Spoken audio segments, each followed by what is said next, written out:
the next question, right? If that's not what donors' money went for, what did it go for? Because the donors didn't get their money back when it turned out to be kind of a cheap one. What were the donors donating to? What were they expecting to get for their money, given that it wasn't needed for the inauguration? Well, a couple of weeks ago, a reporter named Jake Horowitz posted a story at Mike.com about at least one thing that appears to have come out of that money. On February 8th,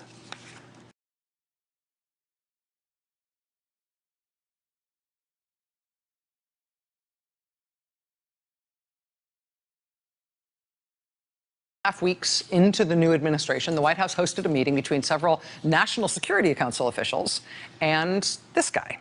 I think we've got a picture of him. Yeah. We now know, thanks to FEC filings released yesterday by the White House, that when this guy, this international investor, got that White House meeting with National Security Council officials on February 8th at the White House, we now know that his dad had just written over $600,000 in checks to fund the spectacularly overfunded inauguration. According to Jake Horowitz's reporting, the son got a meeting with National Security Council officials on February 8th. Then the following day, on February 9th, he was actually ushered into an even higher level meeting, ushered into the top tier of the White House for a meeting personally with the president's top advisor, Steve Bannon. The purpose of those meetings, the National Security Council meeting and then the Steve Bannon meeting, the purpose of both of them was reportedly for him to present his detailed 10-point plan for changing U.S. foreign policy toward Venezuela, and specifically dropping U.S. sanctions toward that country.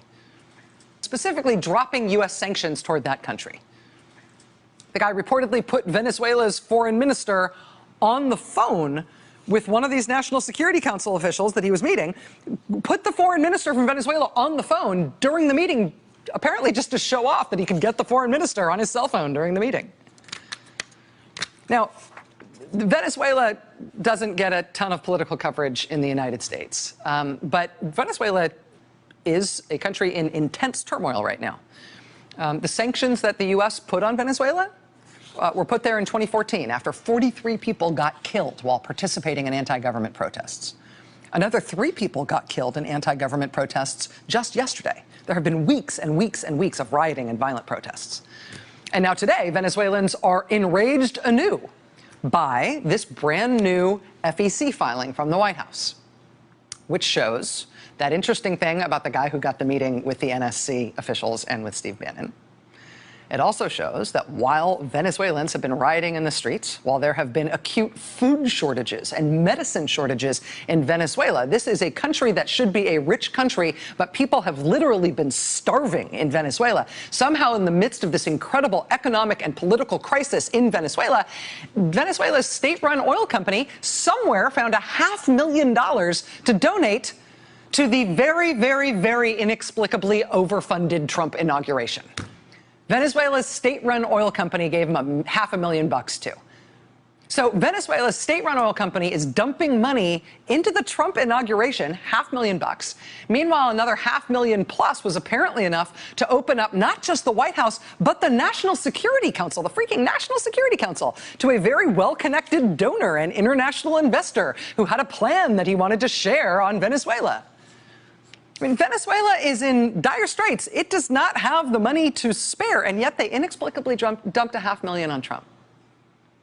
And this Venezuela-connected guy whose dad donated to the Trump inaugural with a 10-point plan to take away the sanctions on Venezuela? Do you think he would have gotten a meeting with the National Security Council and the top advisor to the president at the White House had he not shoveled them $666,000 to pay for something that was already paid for?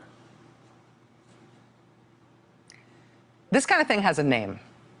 It's one of those catchy, slogan-y political names, right? You might remember it from the campaign. It's called pay for play.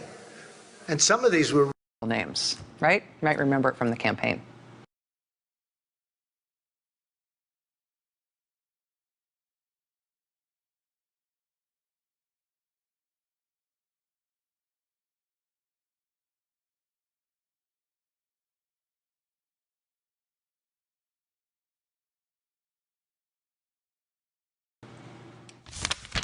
It's called pay for play.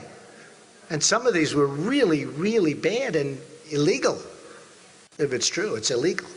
You're paying and you're getting things. This was big stuff. Pay for play. It's illegal. I mean, it's illegal. In a normal administration, in a normal time, something like this inauguration donor thing, it would be the subject of multiple congressional investigations, right? It would be the biggest scandal in any number of recent presidential administrations. In the Trump era, there's no congressional investigation of something like this. We just do news stories about it on cable and hope somebody picks it up.